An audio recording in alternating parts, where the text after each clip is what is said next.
Halo and welcome back teman-teman netizen atau warganet yang saya hormati semuanya. Seperti yang saya jelaskan di beberapa konten sebelumnya, bahwa saya sedang berada di luar negeri, tepatnya di Provinsi Punjab di India. Saya di rumah mertua saya nih, karena ada urusan keluarga yang sangat penting, sehingga saya harus ke sini bersama anak dan istri saya. Tapi satu lagi anak saya ada di Jakarta karena memang ada ujian tengah semester ya. Tapi tetap saja walaupun berada di sini, saya akan tetap membuat konten tentang timnas pada saat saya punya waktu. Dan seperti yang kita ketahui teman-teman, bahwa timnas Indonesia hari ini akan melawan Jepang. Ini pertandingan yang sangat penting ya. Kalau bisa mendapatkan 1 poin, maka sudah pasti Indonesia akan bisa lolos dari fase grup. Nah, di sini ada kakak ipar saya juga nih, saya mau kenalin nih. Nah, ini kakak ipar saya. Nah, saya tinggal di rumah dia nih di sini. Ini kakak ipar saya, sudah pernah ke Jakarta juga kan? Aku ini bolo, dia memang nggak bisa bahasa Indonesia. Nah, tapi ini jadi saya tinggal di rumah dia. Nah, ada istri saya juga di dalam nih, yang rekam adalah Jas, anak saya. Jadi, nah ini dia yang saya sekarang mau jelaskan tentang Indonesia ya. Memang di pertandingan pertama, nah ini rumahnya, mau lihat rumahnya. Shoot ke atas, lihat rumahnya.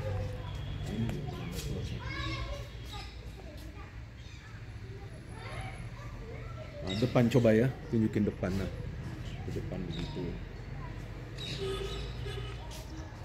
Nah, jadi ini di kampung istri saya nih.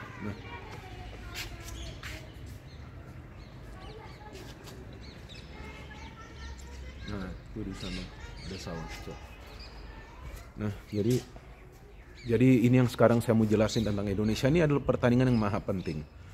Memang banyak yang sebelumnya menilai bahwa Indonesia tidak akan bisa mendapatkan 1 poin pun, tapi kan ternyata Vietnam digasak, ya kan. Nah, bagaimana caranya Indonesia bisa menolong Vietnam sudah saya jelaskan, bahwa bermain terbuka, bermain Spartan, dan bermain keras, sehingga memang Indonesia mendominasi jalannya pertandingan. Tapi ada satu juga kelemahan dari Indonesia, yaitu dari segi melakukan finishing. Nah, jika finishing ini tidak bisa bagus, maka tentu akan sulit bagi Indonesia untuk bisa mendapatkan hasil akhir yang positif, ya. Nah, maka itu jadi di pertandingan lawan Jepang ini, kalau bisa dari peluang pertama langsung sudah bisa mencetak gol. Tapi kan kita tahu bahwa Jepang adalah tim yang sangat amat kuat. Sulit banget rasanya ya bagi Indonesia untuk bisa meraih kemenangan. Tapi kan untuk bisa mendapatkan 1 poin masih terbuka. Karena sepak bola itu kan bukan dimainkan di atas kertas, tetapi di atas lapangan. Namun seperti yang saya ingatkan beberapa kali kepada teman-teman, kita sebagai pemain ke-12, sebagai supporter, kita perlu mendukung timnas Indonesia. Tapi selain itu kita juga perlu realistis. Jangan memberikan beban terlalu besar kepada para pemain. Yang penting kita tenang saja, kita berdoa agar timnas Indonesia bisa mendapatkan hasil akhir yang positif. Dan kita tetap mendukung, jangan sampai kita over expect, jangan sampai kita berharap secara berlebihan. Jangan sampai kita memberikan tekanan kepada para pemain, sehingga nanti mereka tidak bisa bermain dengan tenang. Lawan Vietnam mainnya tenang, lawan Irak juga menurut saya mainnya tenang. Cuman sayang saja koordinasi di lini pertahanan itu tidak baik. Nah, jika teman-teman melihat ada asap keluar nih, karena di sini hari ini masih pagi di sini, kira-kira jam setengah 10, 3 derajat Celcius. Wah, dinginnya luar biasa. Tapi karena teman-teman meminta saya membuat di outdoor, maka itu saya buat di outdoor nih. Gak tahu juga nih siapa yang lagi lewat. Mungkin yang jualan sayur nih. Nah, jadi itu dia yang saya katakan tadi, bahwa yang penting bagi para pemain mereka bermain dengan tenang. Ya, memang akan sangat sulit untuk bisa mendapatkan 1 poin pun lawan Jepang. Tapi jika para pemain bisa bermain tenang, disiplin, jangan melakukan satu pun kesalahan, maka untuk bisa mendapatkan poin bukan sesuatu yang mustahil. Tapi kita juga harus paham bahwa Jepang adalah tim yang sangat amat kuat. Sulit banget rasanya untuk bisa mengimbangi permainan dari Jepang. Tapi yang penting bagi para pemain adalah mereka harus bermain secara tenang. Jangan sampai juga mereka banyak melakukan kesalahan dalam memberikan passing. Karena Jepang itu biasa melakukan pressing itu di tengah. Mereka bermain dengan garis pertahanan yang tinggi. Artinya akan sangat ideal bagi Indonesia untuk melakukan pressing di tengah, kemudian main counter attack. Dan itu gak salah. Feeling saya bahwa Shin Taeyong akan menurunkan banyak pemain bertahan, main dengan formasi defensif dan main counter attack. Gak salah, tapi jangan sampai bertahan total.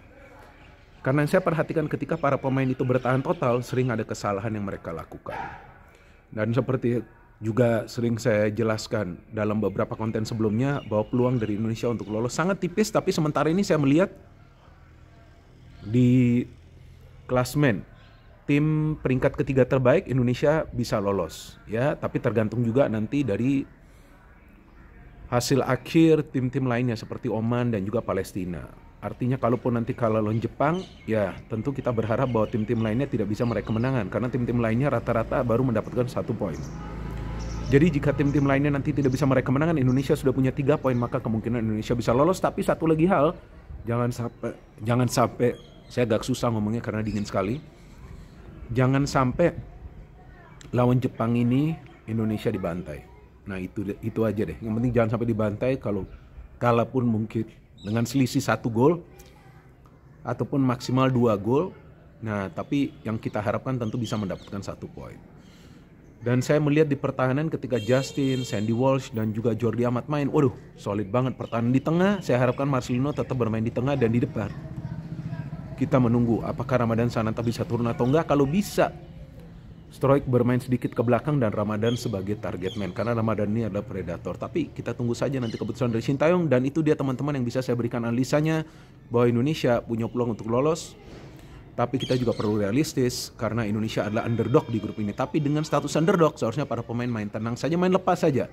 Kita semua tentu mendukung para pemain dari timnas Indonesia. Ada lebih dari 270 juta penduduk, ya kan, di Indonesia, kurang lebih seperti itu. Kita semua mendukung.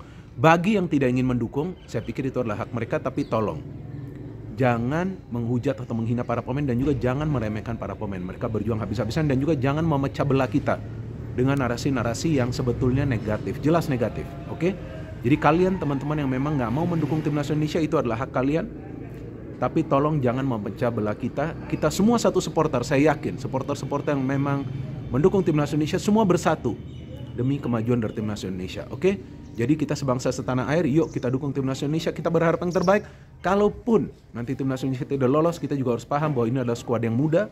Pemain-pemain muda ini adalah generasi emas yang dibentuk atau yang dibangun fondasinya oleh Sintayong dengan menerbitkan banyak sekali pemain-pemain muda. Dan kita berharap yang terbaik bagi timnas Indonesia. Nah, saya akan usahakan nanti membuat konten ya dari match review dari pertandingan tersebut ketika saya punya waktu, karena kadang-kadang sinyal wifi juga sulit. Nah ini dia teman-teman bisa melihat sekitarnya. Di luar lagi saya tunjukin ya. Nah itu sawah tuh. Nah itu sawah mertua saya tuh. Di sana kelihatan nggak tuh? Nah.